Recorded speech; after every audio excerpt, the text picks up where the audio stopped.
What it do? Season 2, episode 10. Welcome to it. It's a celebration episode.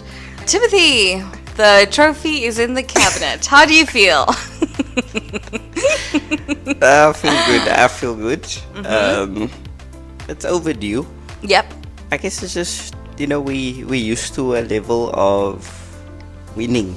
And I think we probably have, I'd have to go back and check every single rugby championship. Pre-COVID, post-COVID, those years really. Oh. Do they matter? Okay. I'm sure there's been times where we've been close. Or there or thereabouts. Yeah. And just happy to see these players, especially. I think it's this particular group. Nice to see them finish the deal. But that we didn't have a 6 out of 6. But Yes. other than that, can't fault it. It was a great performance. I'm looking forward to the end of the year tour, and hopefully some new caps. Yeah, great opportunity for that. Yeah, that's my agenda now going forward. I'm not so worried about the wins. Maybe we can break that record before the next World Cup. Whatever. Yeah. Don't really care. I just want to see us blood a few youngsters. Yes, and we can talk a little more about that at the end. Instead of talking about the feature we've been running, the ones who got away, we're going to instead look at the ones we want to see for that end of year tour, which is of course starting in November. I believe the first match is on the 10th of November, but we'll give you those fixtures a little later on as well. First, let's just look back at the results from the weekend. New Zealand, Australia, 33 points to 13. New Zealand finished their rugby championship campaign with a win. Good for them.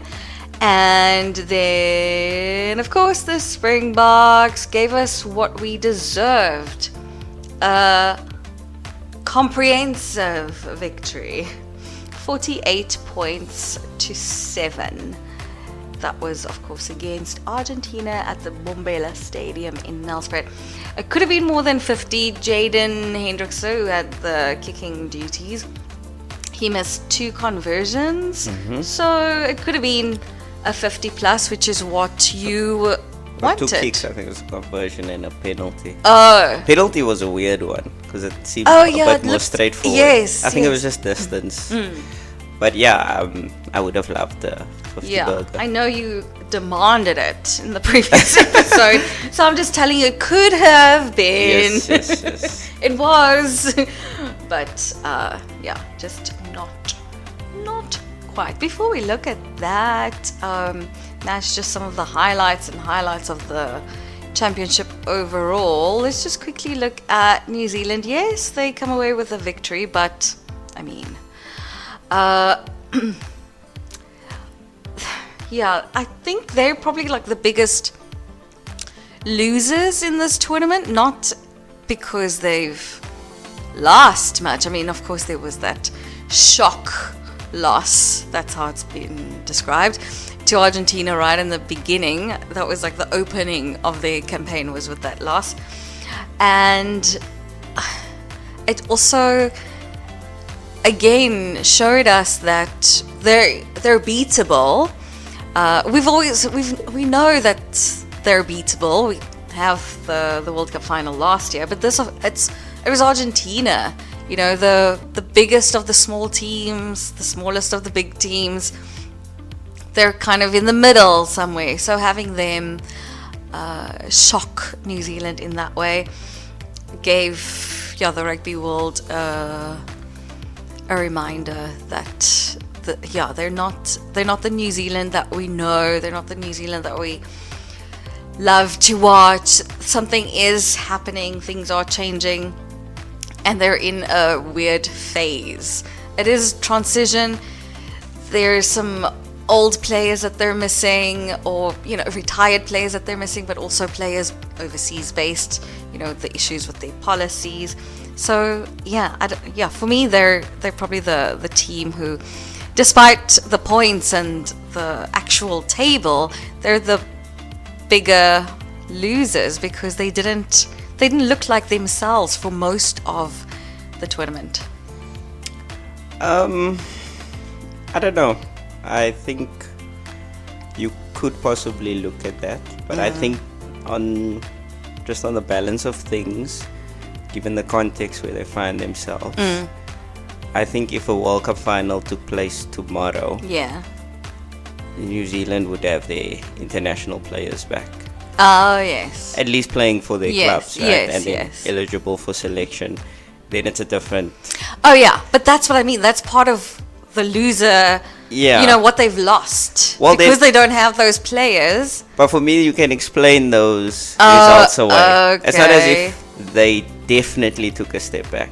There's mitigating factors. Yeah. And so I think going into the Rugby Championship, they were probably going to be second. Okay. And it ended up like that, right? And then you have very close games against South Africa in South Africa. Yeah. So it's not as but again, doesn't that make them also, because they came so close but they couldn't finish it out? Yeah, I mean that's an issue in and of itself. Yeah, I guess. But you think of what they've unearthed during this. Yeah. I mean, Tupovai has really come through. Yes. Is it Satiti? Wallace Satiti, yes. A find for them. Yes. And that softens the blow of those guys that are missing. And so once you add them back to... Look, if they bring back their players from overseas, their bench is much better. And then they can close those games out, I would say. So I think we shouldn't discard them. For me, I haven't seen... What will be more interesting is what they do at the end of the year tour. They will see. Yes. They will. We'll get a good understanding of where they're really at. Yeah, because Robertson, I mean, Reza has more time with them. Yeah. The newer players are more now bedded into the system. I think he's got an understanding of where he wants to take the squad. David McKenzie on the bench is Kwagga. Like it's an impact player. I don't know why you're having wings on the bench. So I think he's starting to find his feet. Okay. But if the same old last 20 minutes we aren't scoring, we're just conceding, that shows its head, then it's a problem. Then we can maybe talk about it. Okay. Fair. Okay, so what about Australia and Argentina? This was Argentina's best ever rugby championship. And yet same place on the table. So maybe then, are they the biggest losers, coming so close but not, they beat everyone. Yeah. And yet we're still maybe looking at them the same way we did years prior. Like, what more do they have to do to get that first ever trophy? I think if I don't know. For me, the biggest losers were definitely Australia. Literally, though. Yeah. No, but this was the nature of how they got smashed. Like, to get smashed at home by a second string South African team. Yeah. And then also getting waxed against Argentina. So I think for me, those are like issues. Argentina, there's some injuries that they had. And especially they had a prop that was missing, and you could see it in their scrum. That was nowhere. But if you look at it at least in like a progression, you would say Australia actually ended off much better. Like, they gave a real decent account of themselves against the All Blacks. And Argentina, I mean, one kick probably against Australia changes that game. Yes. Then they finish second. Yeah. Just in terms of performance, I think the table has borne out the quality of the performances. South Africa were definitely the most consistent team. New Zealand, for all their issues, are still a quality outfit. And then Argentina, like we always knew or able to bring out the big performances, but also have the stinkers. Yeah. And then you see Australia's results improve towards the latter end, but their start was horrendous. So. Oh yeah, shame. Sure. Okay. We'll see at the end of the year. I think that is going to... When they're not playing each other. Yeah. It makes a difference. Yeah. So I think you have a bit more settled teams as well in Europe. Like, I don't think they have any coaching changes. No, They've got all their World Cup although coaches. maybe some coaching changes should be made. Hello, Wales. We end our end of year tour against Wales. Caps. We've played them earlier this year, and it was a one-sided affair, if ever there was one. I mean, it was. I almost want to say it was less competitive than the match against Portugal. Like, there were moments where it was just like, what are you doing? Yeah.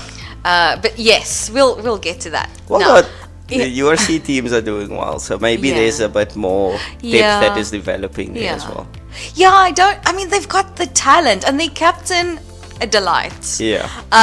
But, yeah, I don't know what exactly What's the issue there? Yeah, what's missing there. We haven't paid close enough attention to them, in the Six Nations or anything to really unpack that.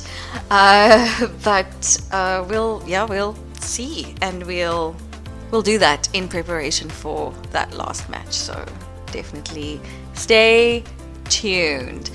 Now, South Africa, looking back on the tournament, of course there were some staff changes.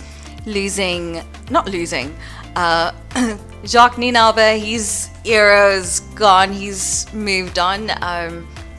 Amazing. Rassie back in the driver's seat. Tony Brown, Jerry Flannery, lots of changes.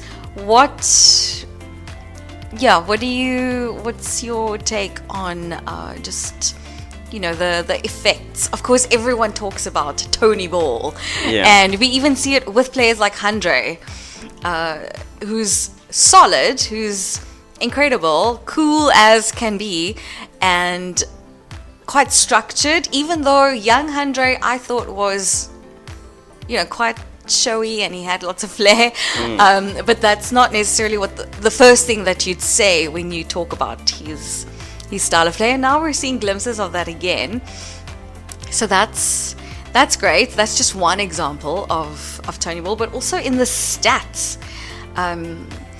The Springboks scored 11 tries from first phase possession. They averaged overall 4 teams, they averaged the most opposition 22 entries. And yes, we can also unpack that, because looking at the tries scored and then opposition entries, we can talk about, finishing, but that's not this. I'm just talking about attack and getting in there. They had the most tries across the 4 teams, 24 tries. And then I know we talk about meters gained and then meters gained after contact. This is just meters gained in general.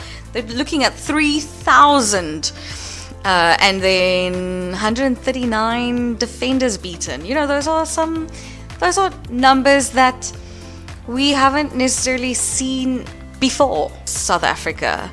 And it's not to say that our strengths, which is up front, it's not to say that they're not doing their job. They aren't, because they're doing their job so well, the backs can shine. But it's nice to have them top of the table in stats like those, because people always, they used to complain about our style of play and yawn, whatever. Now we're doing it all. So that's nice. But overall, Tony, Jerry, Rassie. Okay, and then I'm not sure that's going to give us some insight. Yeah. I did see some another interesting stat was how many tries we scored of strike plays.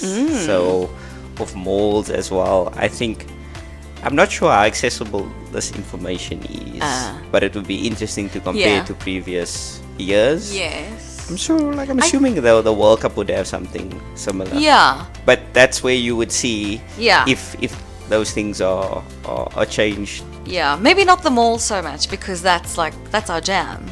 Yeah. But just I mean, using an eye test. Yeah. It does seem like, I mean, Pieter-Steph wasn't in the trams the way he is now. Like he's consistently out wide. And I think that's just like emblematic of some of the changes that we've seen. In terms of the defense, not counting that Argentinian game, I think we were fairly, like in terms of continuity, fairly similar to what we saw under Jacques. I think we had moments, obviously, where issues came in with yellow cards. I'm just thinking of that Caleb Clark try in Ellis Park, where we were down fussy, and then we have two line interceptor wannabes. So I think just from, I think Rassi's obviously there and he's helming everything, and so he is smooth, like in terms of the transition. The one thing that I can definitely say is line on moves. Hello. Yeah. Those, I mean, we're now doing 2 line-outs in a line-out, lineception. It's crazy. Yeah. And I can't wait to see, more of that. So. Yeah. And then another thing is we obviously haven't had our full squad. Yeah, that's true. So it will be really interesting to see. And I'm pretty sure he's got some things lined up it's exciting. For the end of the year tour. Because there'll be some newer players that will offer things that our current players can't. Yes. So I'm excited.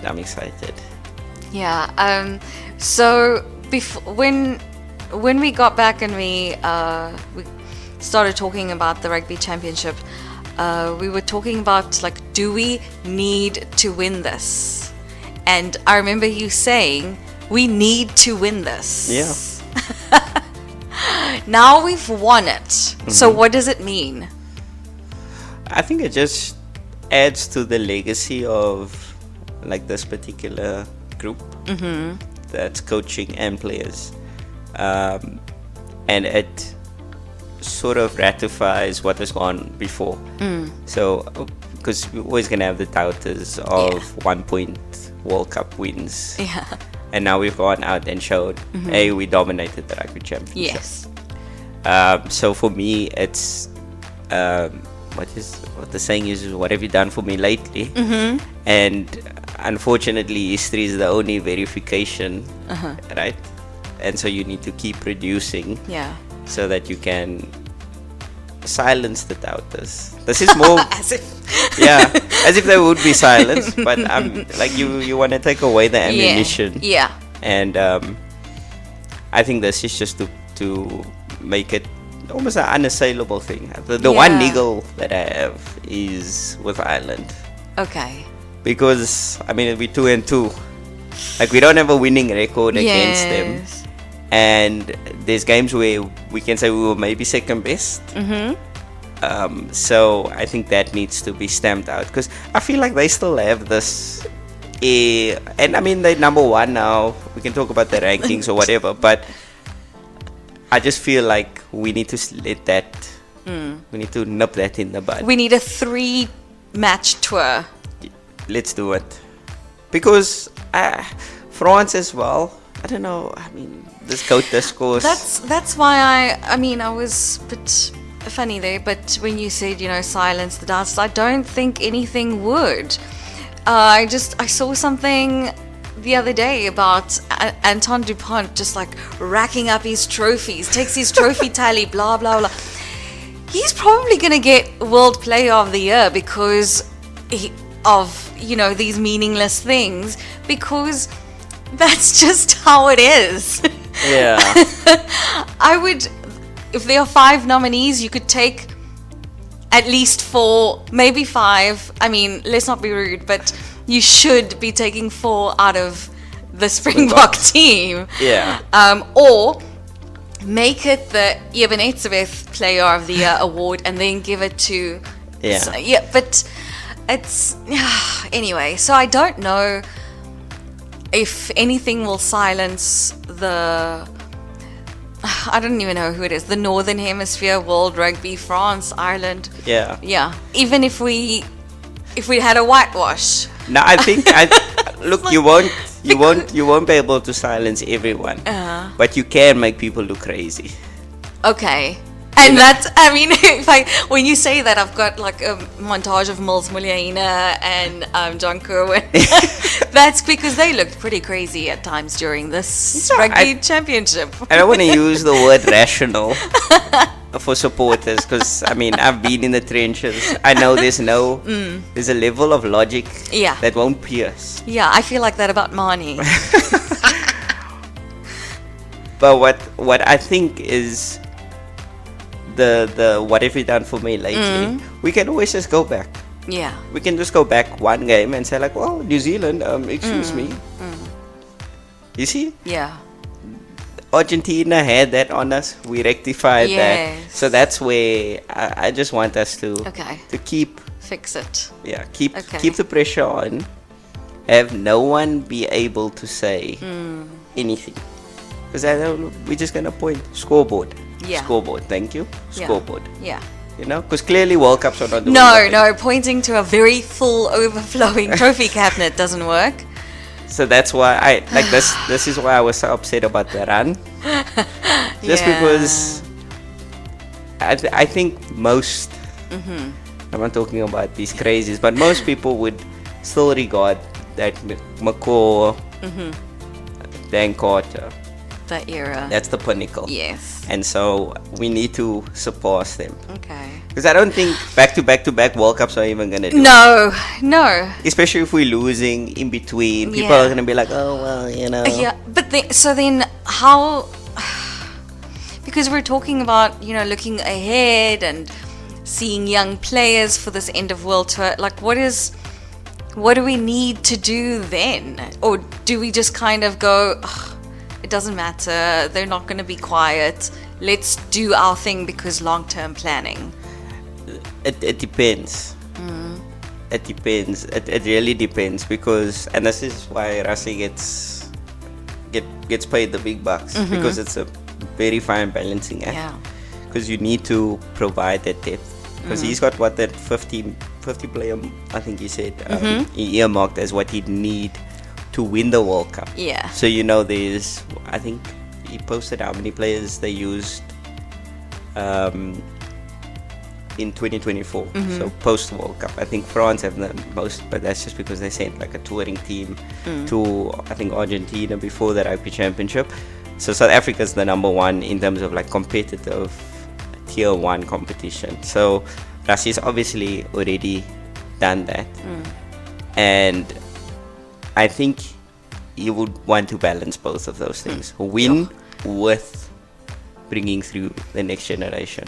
And look, it's a selfish thing. I'm actually not really worried about if anyone else is convinced. And I'm not talking of like in complete opposite of what I just said. That's a personal desire. Yeah. At the end of the day, I'm going to celebrate the World Cup. Yeah. So...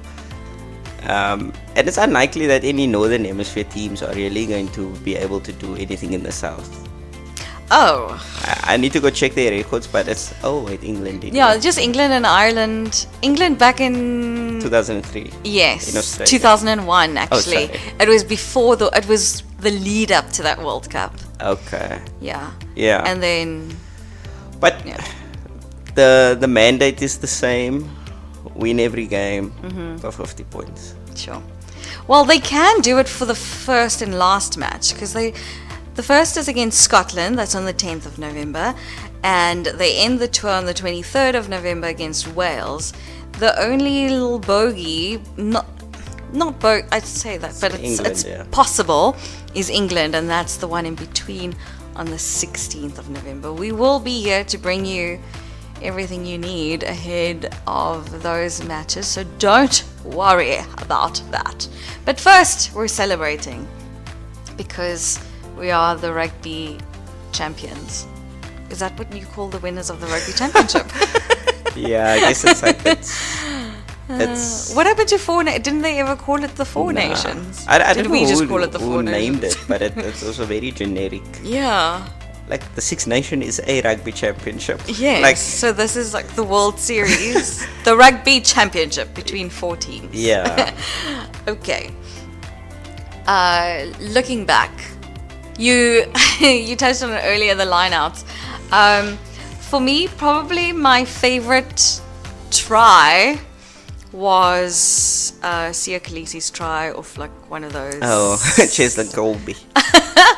One of those surprise line-out moves. Yeah. That was a big highlight. What were some of yours? I think probably just in terms of importance was Grant Williams in Ellis Park. Oh yeah. Because that sort of started that comeback, and then Kwagga, I think, finished it off. Yes. So it's not a flashy sort of wow, look at this. I mean, for me, I enjoy all the South Africa stars, so it's not like because of what it means. Right? Like, I think probably just visually appealing. Sure. I think I liked the slickness of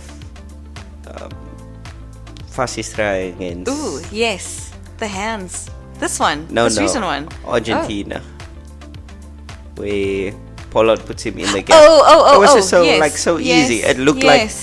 I think for me, that's the sign of some expert execution. When things look so easy, like, I could have done that. And it's like, hey, no. It's time to perfection. Yeah. Okay. Now, Fassi, he did a lot this tournament to just like show, and this is the theme of commentary on him that I've seen is, it was someone who struggled, went away, did the work, and came back. Yeah. And that's something that it's beautiful and it's admirable, and that's rugby. Like, do the work, come back. And he really shows, like Ruan, shows appreciation for the opportunity. So he was, his story was a nice one to see. And then, it was also nice to see Damien De Allende and Jesse Creel. I mean, we know what they can do, but again, nothing necessarily flashy, but like they were just so solid throughout and consistent. Yeah. That was, this is a good time for them. They really shone and did the work. And gave us what we needed. So that was nice as well.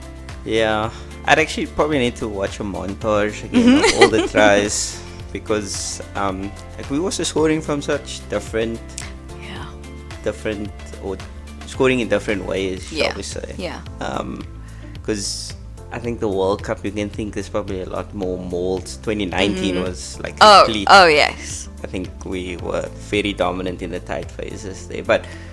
I mean, Cheslin dancing feet My on the weekend. Goodness, yes. Like there's just a little bit of everything. Actually, my favorite moment of Saturday's game was Jasper's kickoff return. The way his feet were moving and dragging that guy. Oh my word. Would you say it was exceptional? Exceptional. It was exceptional. Maybe he's learning from young Ulrich because he also did the side he did a move. Yeah. I said, okay, Jasper. But that was hilarious. Yeah, that was also some players who came back from, whatever it was that they were doing, like Jasper, back from his issues, and then Lucanio coming back. That was lovely, and he is. You forget that he's really fast. I don't know. It looked like he lost a bit of pace, but clearly he turns it up when he needs to. Yeah, but also he looks like he's effortless. Yeah. When he does things, you're like, this guy is chilling. He is in rugby what you are here. My posture. Legs outstretched. Yeah. Just, it's so easy.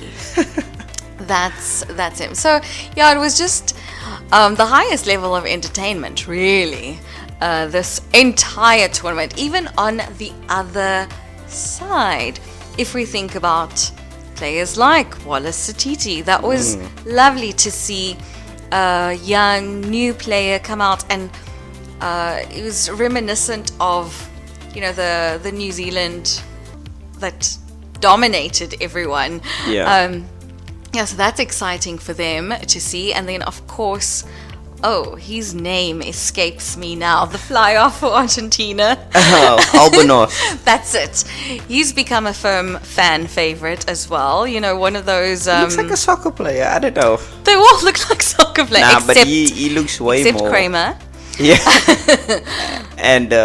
well, yeah. Who's the guy that got sent off again? Oh, what's his name? Yes. I almost said Lavanini. Nah, Shabi, he's been clean. Yeah. But it's also like, it sounds like that. Man. This is terrible. Because you're chilling. I'll get it. Okay. But anyway, yes. You don't... Mateira. Pablo. You don't rate him? No, he looks like a rugby player. I'm saying Albanos. Okay. No, but Albanos looks like a pretty boy soccer player. Okay. Like he could play for River Plate or... Wow, not even like Estudiantes. Premier League. Yeah. Okay. But no, people are excited about him. They're saying like Cantaponi's taking him into his wing and it's going to turn him into something wonderful. No? I don't see it. No? Okay. I like their centers, especially Chocobares. Yes. Really good. Yeah. I saw him when he came over, I think it was in 2019. He came on as a sub. It's like, this guy plays, like he plays hard. Okay. And I'm happy to see him, And the Carreras? Okay. I like Galvi. Is it Galvi? Is the prop? Well, you know what? Thomas Galvi. They're a front row factory, and they need new props. They need a resurgence in that area. They used to be quite solid. Yeah. And they've gone through a dip. So Thomas Gallo, sorry. Yes, Gallo. Yes. Gallo plays well in the open. Yeah. I like him. Yeah. Not in the scrum. No, but come on, it's difficult. You're all going up against. You're going up against Ox. So yes. I just think they have a couple of interesting players. I wonder if they're going to be sourcing from their sevens who have a couple of real. A lot of them dogs. Add that the seven style coming through. But I need to double check. But there's one player that is coming to mind. I can't recall his name now, but he could be threatening. Yeah, especially in the loose sports. Not that they're lacking there. I mean, they got Kramer, Gonzalez, but I think he could offer something. So it'll be interesting. Maybe Contamboni is gonna, draft a few from there. Yeah. Australia. Same old. I like Peach. He got a start. He's not like great, but he seems like he's not scared, and that's like a big thing, especially in Australia, because a lot of those players just look like they were overawed by the situation, and so he was like, "No, give me the ball. Let me." Their fullback as well, Tom. What a slow day today. It's a very English name. Yeah. That I'll tell you. Yeah, he played well for them. I think he's come through. Valentini is a known. Yes. Tom we know. Wright. Yeah. And he's shown again. Yeah. Yeah, he's that guy. And then, I think they obviously had a few injuries early on in their loose forwards. Like I said, they improve slowly but surely. I think they're starting to get the belief there now. Good. Which is good. Because, I mean, that Lions tour is going to be a rude awakening if they don't believe. But I think a big part of it is to believe that you can. Because Rennie took a much better All Black team close in New Zealand. And it was mostly the same players. So I think it's just whatever happened in that World Cup was detrimental to their mental side more so than. And then they still got a few players that they could possibly call. I don't know if they'll change their policy. But yeah, if they get those players back, then I think they could put up a reasonable showing. I don't think they'll win, but they could show up. Yeah, it will which be is better. A lot. Yeah, it will be better than what is forecasted now. Yeah. Oh, good for them and good for rugby. Yeah, we need a strong Australia. Yeah. They've had some great players, so some characters as well. Yes, they have. Some entertaining and delightful characters. Let's hope for a new era of those. But then, of course, the championship team, the champions, still not getting the hang of what to call these title holders. Man, you could go through the whole list and just thank you for your service, because everyone, they showed up, they came hungry, they did their job and then some. So that was just, it's wonderful to see. And as rugby fans, we really appreciate it because, yes, it is entertaining, but it also warms the heart. Lots of talk about, petitions for World Player of the Year and such, because like we said, World Rugby, if we think about last year, we won the World Cup, and then World Rugby chose a World 15 that had one South African in it, and it was mostly made up of players who didn't even reach the semi-final. Yeah. So I'm not talking about anything official or the actual awards, but Ebenezer, Pieter-Steph du Toit, Oxenchair, they, in a perfect world, they would have some kind of a Pieter-Steph just a thing on the wall, just to say they're recognized. I think Pieter-Steph definitely needs to be there. Yeah. He should have gotten it last year. Nah, I don't think last year. Over Ardy. I mean, I give it to Ardy every. Ardy was. Yeah. Something special. The reason being is because Ardy played most of the games. Pieter-Steph didn't play all our games. Okay. So just from that perspective, and that's why I'm saying, I think Pieter-Steph deserves it this time around because Ardy hasn't been the same. No. And then Pieter-Steph has been lights out whenever he's played. Oh yeah. And wherever he's played. And it's not just he's tackling. No. Man is putting points on the board. Wasn't he close to top try scorer? Oh my goodness, yeah. It's crazy. Yeah. And he's been asked to do different things and never had a bad game. Yeah. A quiet game is maybe what you can get, but it's not a bad game. He's still doing his job. Exactly. So, I think I don't know what's going into the minds and the thoughts of World Rugby, but that would be my South African. Yes. I've heard things of Ox. I mean, it's just very tough for prop. Yeah. To especially if they want to depower the scrum. I don't think it's a good.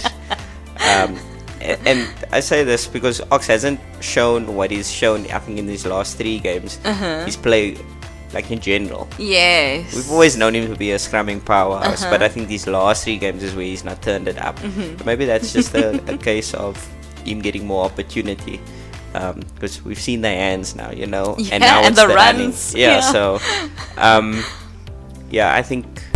I think those would be the 2 bigger shots. Okay. Eben, I don't know. It's just because It's the moment. and our lineups have been shocking. Yeah. It's not only on him, but you know what I'm saying. Okay, yeah.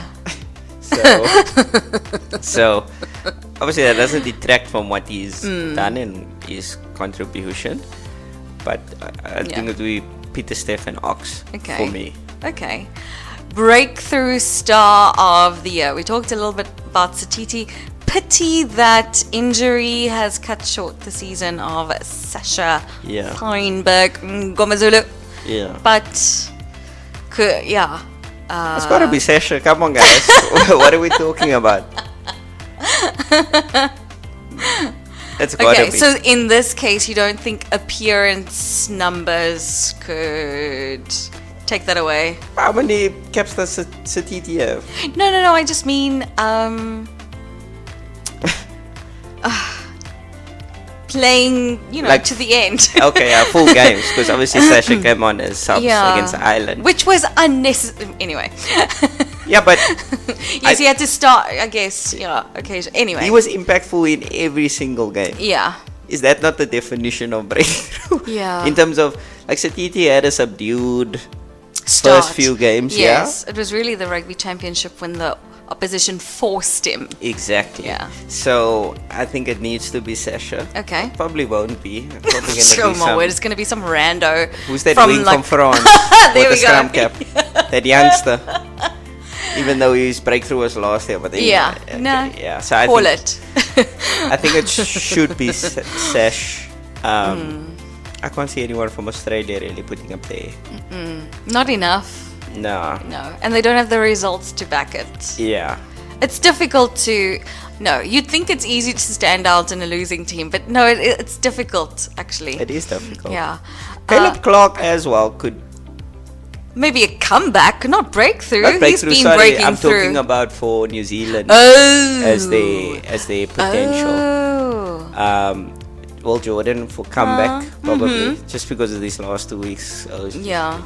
Dominant. So, but yeah, I think it's Satiti. Tupo Vai maybe, but just because he's been playing more often than Satiti. And then obviously you have Sasha for South Africa. Yeah. Okay. Nice. So those are, the the medals given out from us. If you had to choose the best match or your favorite match, I think we have to exclude Cape Town. That was an entertaining game. No, not for the match itself, just because, the experience was different. So you don't actually realize, hold on, the rugby itself wasn't as good as Ellis Park, for example. But because of all those other in-person factors, it makes it the best match ever. What was it, Ellis Park? Yeah, Ellis Park. Okay. Definitely most. Yeah. The thing is, it's the highs and the lows as well. We watched that together, right? Yeah. How quiet was that? Yeah, there was very There was my heartbeat. There was a resigned acceptance of defeat. No, there was. I accepted it. I was like, okay. As soon as Grant knocked that ball on, I was like, okay. It was fun while it lasted. Yeah, well, I also watched the semi-final against England with you. There, I might accept it, but I don't know. Ellis Park, no, you can't. Yeah. You can't. I don't know. We're too hungry. But yeah, that was the match. I think match of the. Yeah. We'll see maybe now at the end of the year if it will be match of the year, but Portugal for For fun. For fun. Yeah. Although last week was fun. I liked, because, Kirtley didn't have, yes, against Australia, he does his thing, but then he got injured and we missed him, and I know he didn't actually there were just like lovely moments where it's like, there he is. Yeah, but I don't know. I like to see a Kirtley, salvo, so that's why I can't give it. Okay. Because, Okay. Right. Now, looking ahead, end of year tours. You obviously want to see Cameron Hanekom. Yes, that's my agenda. Mm-hmm. That's my explicit agenda. I don't care about anything else. Okay, so nothing like a Q and Horn or anything.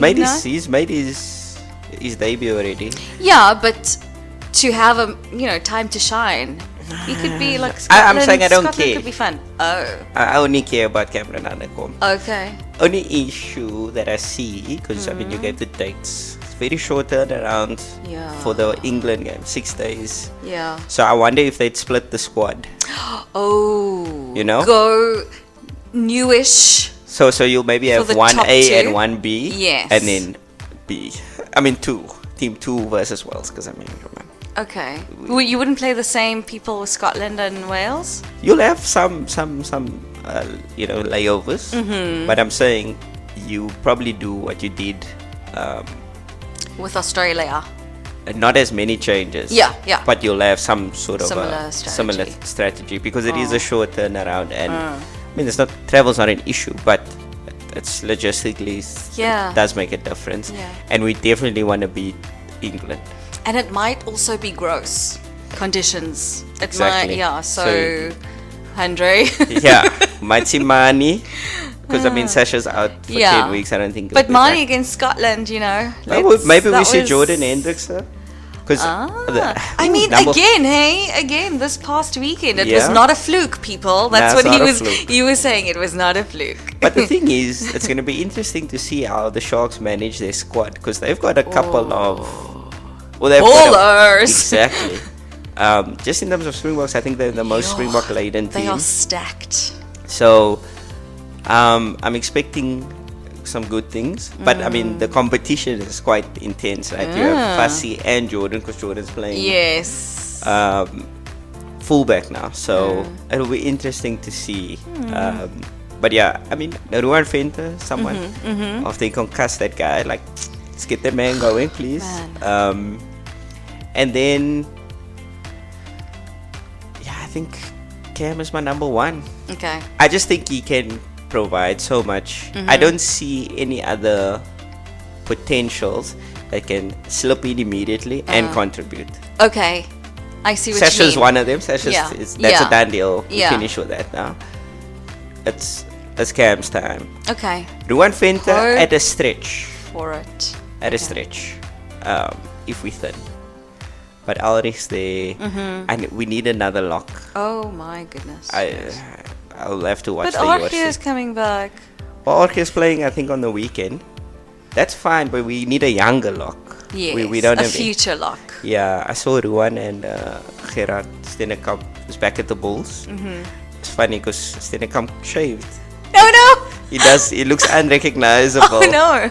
Yeah, to the camouflage. He shaved his beard, and he looks completely. He looks much younger. I was like, okay, cool.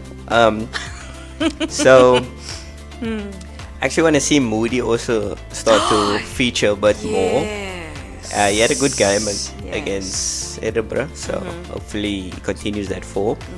Because Twickenham is where he made his name. Oh yeah. So that would be apropos that he centers as well. Oh, Van Wyk. Has he been capped yet? Nope. Oof, we need to cap him. He's coming back from injury, so hopefully it's not. Hopefully it's not a injury that not derails his career. But if he gets anything close to what he was, and then I don't know, we'll see with Noamba. I don't know where he fits in. But look, if we take in Jaden as the man insurance, then Noamba can definitely fill that role. So Wow, too many options. It's a headache. It is a headache. It is a headache. So we'll see. As these, how many weeks do we have before? It's about a month. It's a month. Yeah, we'll see what they do. There's the end of the Northern Tour for the South African teams, or they flip, because I think Sharks and Stormers are touring now. Then as the Bulls and the Lions go over, the Sharks and Sharks and Stormers will host. Yeah, so and we'll see. There's probably going to be some unsung or not like under the radar that really now stakes a claim. But with Rassie, if he hasn't been in a alignment camp, it's unlikely. So like for me, Sia, I don't really see that. Oh no. I'm not even looking. That, yeah. That's Masuku, by the way. Yeah, you can have the greatest game and the greatest season. Yeah, it's just not the longevity. It's not. It's the wrong place, wrong time. Yeah, pity. He's one that got away, possibly. Potentially. Yeah, but he didn't. Yeah, it's like a Branners situation, maybe. Maybe. Wow, Stephen Donald. Oh no! Wow. Okay. Yeah. Sure. Shame. Yeah, but number one agenda for me, Cameron Hanekom. I don't know who you have that you want to see. Oh no, I wanted to see Cameron Hanekom from after the previous URC. Yeah. So Portugal's where I wanted to see. Yes. So it was nice to get like Ulrich Loh. Yeah. You could draw some similarities, but no, they're so different. They're so different. And yeah, so it's I'm glad that we got. Maybe it was for the best that we got one at a time. Yeah, maybe. So that they can really, show how the mark that they make. Yeah. Yeah. So yeah, I'm on the train. I'm excited. But yeah, I feel for Rassie and for the coaching team making those selections. Yeah, it's gonna be. I wonder what the size of the squad is that they'll choose. I'm expecting like a 33 man. It's very tough to divvy up caps for that amount of players. So we'll see. Maybe he puts in a bit more faith. Yeah. And goes like a full-on sort of 17 veteran, 16 newbies. Wow. That would be so exciting. That would be exciting. But we'll see. We will, yes. And you will as well, right here. So thank you for being with us for the Rugby Championship. It's been a grand pleasure. Wherever you're listening, leave comments, and the poll this week will be looking at your highlights of the championship. And we will be back in time to prep you for the end of year tour. So Timothy, until then, a well-deserved break to you. Thank you. That you're already on. I'm on the beach. Summer. Yeah. Until then, this is Nice Try for the fans.